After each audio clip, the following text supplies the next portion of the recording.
Good morning and welcome back to the workshop. In my previous video, I showed you 12 reasons why you shouldn't buy an ML7. And hopefully if you stuck with that video, you would have seen about halfway through, I turn that around and give you all the reasons why you should and how the reasons why you shouldn't probably don't matter. That said, let's have a look at the ML7 that I've got here. I can show you what I've done to it since I've owned it, the essential upgrades as far as I'm concerned, and what the future lies for the Myford. One thing I'd like to do is to go over checking the wear on the ML7. After all, this is one that I bought used from a workshop where it didn't look like it had been taken great care of, although it still has a lot of the original paint. And it looked like the gentleman I bought it from had used it as a bit of a sacrificial unit for his own ML7R. So let's have a look and see the damage. One of the first things I'd like to check is the spindle. So this is a mild steel spindle and it's held in two white metal bearings. So they're not the most hard wearing of bearings, and especially if they run dry, then they are apt to wear incredibly fast. When I got this lathe, this bearing cap wasn't fastened down, and I didn't know. I thought I'd done all my due diligence around checking it and oiling it and so on, but this was loose. So when I started to use it for the first couple of hours, this was really clattering around inside this bearing. Luckily, I don't think any major damage has occurred, but let's have a look. The spec for this surface here on the spindle for Runout is half a thou. Yeah, I think that's maybe 1/10 or 2/10 of a thou. So that's pretty good. The next thing we want to check is the ways. So because they're mild steel, they wear quickly. So we need to kind of see roughly where we're at here. So the way we can do that is you can measure across the ways here and right up at the dusty end, and we can measure the thickness. So if I use this 1 to 2 caliper, 2 thou above 1.75 inches.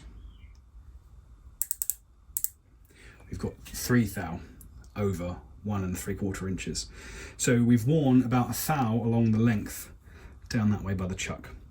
The tolerance for that is 3 thou, 3 to 4 thou. Anything more than 3 to 4 and you need to regrind the ways. So there's a little bit of wear there, but 1 thou of wear across the entire, from the very thickest part to the very thinnest part, I think that's okay. While we're here, we'll check the thickness of the ways. So 2 thou over half an inch. 3 thou where the carriage is normally shunted back and forth over here. Okay, now the idea of course here is I've extended the tailstock barrel as far as possible. I've got a fairly fine indicator on it. Now I'm gonna shove and push the end and see how much it moves. And it looks like about between half a thou and a thou. So I think that's in pretty good condition too. Now, as far as I'm aware, in order to measure the wear on a thread, you need to know the nominal, and then you can place in some known thickness rods or wires and then measure over the wires. I don't have any wires, so I'm just going to measure over the flats, and obviously that is 625, and we'll have a look here. This is probably where we're going to see most of the wear. Right, there we go, that's 624.5. So in theory there's a half a thou been taken off the diameter of this screw, so nothing to worry about there either. As you can see, it's well within spec and tolerance for a machine that's now pushing 70 years old. So having owned this ML7 for a while now, I feel like I'm fairly confident in being able to talk a little bit about the upgrades to it that I think are essential and that have given me the most value for money. So let's have a quick look at those. So this is the standard tumbler gear.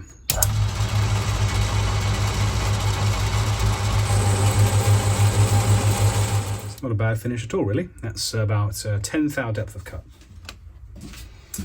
This is the regular tumbler gear, and this is the fine feed tumbler gear. And now with exactly the same speed and feed on the gears, with that fine tumbler feed in, let's see what this looks like.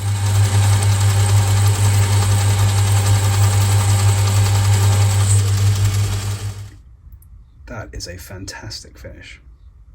We've spoken about these before, so I won't belabor the point. We have a lead screw hand wheel, which allows you to engage the lead screw on the carriage and then move the carriage by a specific amount that is much longer than the travel on the top slide.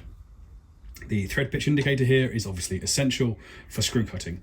Up here we have a locking handle for the carriage. Now this is a commercial item, I bought this from eBay. I actually bought a Hemingway's kit locking handle or locking handle components, I guess, and drawings, and I was very, very disappointed. It's cheap plastic, it was rubbish. These are handmade in the UK and it does the job perfectly. It's just this is a barrel with a screw thread on the bottom which attaches into an eccentric cam which is underneath, and it works perfectly fine.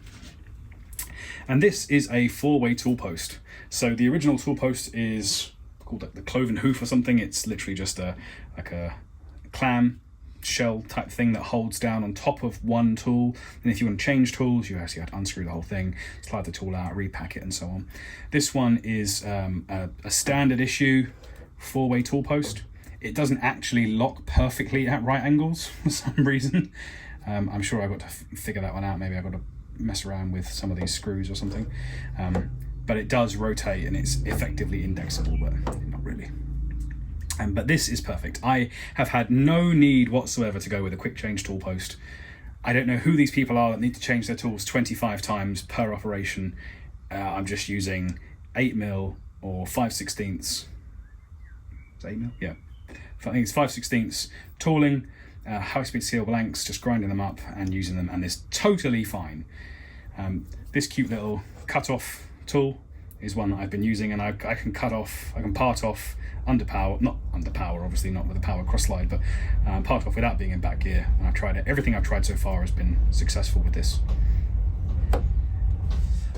Lastly, and potentially most controversially, I have also replaced the oilers that came on the ML7. This is what they look like originally, and they have this little needle valve on top, which is used to allow it to drain a certain amount into the bearings with the total loss oiling system. And either I just couldn't set this up properly, it would leak, or it wouldn't come out at all. I'd forget to turn them off when I left the workshop. So basically now I have these, I just open them up, put a squirt of oil in at the start of a day when I'm going to be doing some machining, and that's pretty much going to be good for the day.